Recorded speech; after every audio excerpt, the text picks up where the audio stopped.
So I grew up in a time when people did not wear bike helmets when they were biking. Boys and girls, that was dumb. Please wear your helmets. Right. Now, it was when I started taking up mountain biking that I realized I should get one. Now, I personally thought this was really funny. I went into this bike shop to get one, and whoever worked there had handwritten a sign with magic marker on brown cardboard. It said, "Do you have a $10 head?" Then underneath it said, "Then get a $10 helmet." Good marketing. And my friend said, "So what, you got a $9 helmet?" Anyway, be that as it may, I was wearing my helmet out biking, pretty remote area once when grabbed my water bottle, it slipped, I tried to grab it, my sleeve caught my handlebars, and I went down, face down into a steep ditch in pretty much pain. As I was trying to extricate myself from my bike, I saw a solitary car coming in this kind of remote gravel, actually it's a paved road, country road. And I was trying to think, should I try to stop the person? Will they stop? But before I could decide anything, they passed by on the other side of the road. I was literally that guy at the side of the road. Now, I kind of presume they saw me. Maybe they didn't. If they had, I wouldn't have blamed them. I was in a bloody mess. For them, for the folks in today's gospel, for each of us, there are always plenty of good reasons not to get involved when someone is in need of compassionate help. What I'll do is offer 4 of many reasons not to get involved. And then I'll offer a bit of a gospel perspective on each of those.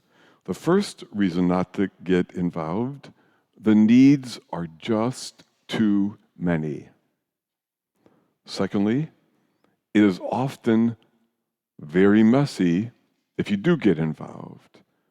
3, there are more urgent things to do. And 4, this is someone else's job. Now, a gospel perspective on each. Number 1, the needs are too many? You're right. You can't help everybody. You can't fix everything. You could, however, think of things the way that my niece, Grace, does. Grace told me about this Holocaust exhibit she saw when, I guess she was a freshman in college, or maybe a senior in high school. It was senior, part of this cultural enrichment thing for young leaders. There was a car train with 11 million paper clips, 6 million for each of the Jews that was killed in the Holocaust, 5 million for the gays and blacks and others who were killed in the Holocaust. And participants were invited to put their hands into the midst of all the paper clips to try to get some sense of the enormity of the death. My niece Grace said, "I didn't do that. Because I just reached in and touched one and held it for a second." She said, because on some level, one was just as important as 11 million. So we might not be able to help, no, we can't help everybody or fix everything. But as my niece Gracie reminded me, that one person we help can make all the difference for them. 2, it's often messy. Correct. It is often messy. It gets awkward and complicated, and who likes to get dirty? And we've come to understand that if we raise our kids in too sterile of a physical environment, they will not develop the resistance they need to germs. So actually, some dirt, within moderation, is good for us. It's the same thing true spiritually and psychologically. It's good sometimes to be a bit messy, to be uncomfortable, to feel awkward. There are awkward sometimes there are ways we will only grow if we are stretched that way.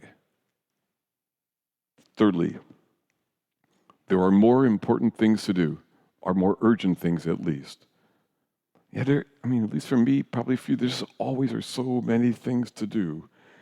And discerning which matter most is a crucial growing up skill.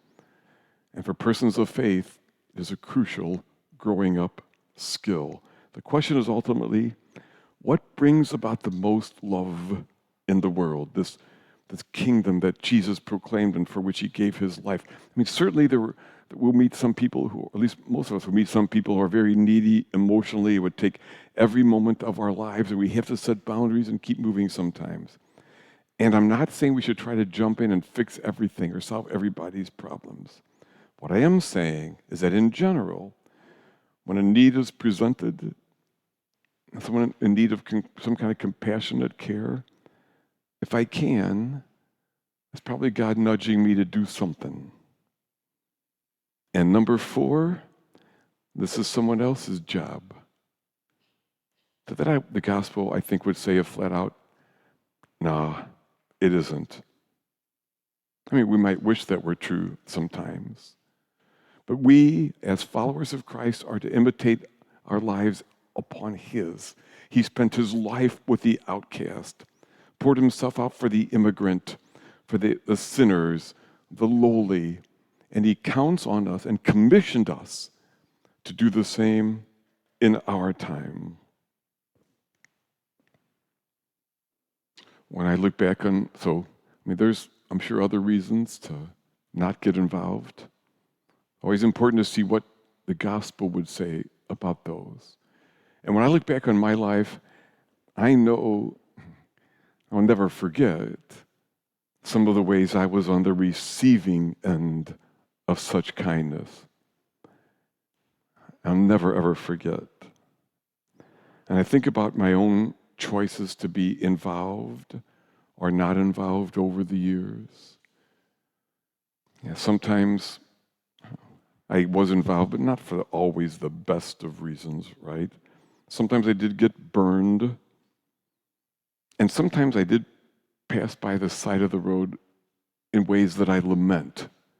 I lament that I did not speak up or do the kindness that God put in my heart to do in the moment. I missed that chance. And I pray that going forward in the years I have left, I will be available for God's nudging and to respond as my hero Jesus taught me and asked me to do. And my friends, there will always be people on the side of the road, whether they fell off their bike, were beaten and robbed, or left there for any of the other reasons that tend to put people at the bottom of the heap or the side of the road. Priests and Levites and countless others will pass by on the other side of the road, and we'll come across them, right? As well. And there will always be plenty of reasons not to get involved.